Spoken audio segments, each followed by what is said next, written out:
বাংলাদেশের ক্রিকেটে বড় নাম সাকিব আল হাসান ও তামিম ইকবাল দুজনে খেলার মাঠের পাশাপাশি বিভিন্ন ইস্যুতে আসেন বারবার আলোচনায়। এবার জাতীয় দলের প্রধান নির্বাচক গাজী আশরাফ হোসেন লিপু এই দুই তারকা ক্রিকেটারকে নিয়ে কথা বলেছেন।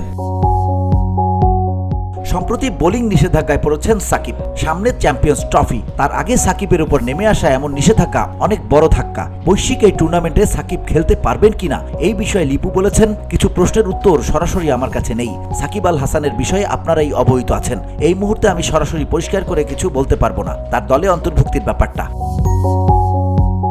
সাকিবের বোলিং নিষেধাজ্ঞা নিয়ে প্রধান নির্বাচক বলেছেন, এটা পুরোপুরি ভিন্ন ইস্যু। এটা গতানুগতিক কোনো বিষয় নয়, এটা অস্বাভাবিক একটা বিষয় যেটা সাকিব আল হাসানের ক্ষেত্রে হচ্ছে। এদিকে দলে তামিমের ফেরা নিয়ে লিপু বলেছেন, তামিমকে আরো শানিত হতে হবে, ফিটনেস আর উন্নতি করতে হবে। যখন সে একটা বিষয় আকাঙ্ক্ষা করবে, একজন ক্রিকেটার যখন এতদিন আন্তর্জাতিক ক্রিকেট খেলছে, সে নিশ্চয়ই জানে বৈশ্বিক আসরে খেলার জন্য নিজেকে কিভাবে শানিত করতে হয়, প্রস্তুত করতে হয়, কি ধরনের সহযোগিতা সে আশা করতে পারে বা বোর্ড তাকে দেবে। আমি মনে করি এগুলো কোনো বাধা হয়ে দাঁড়াবে না।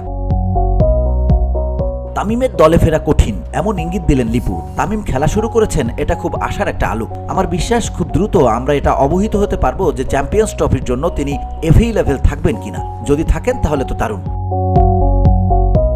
ভিওটি বাংলা নিউজ ডেস্ক।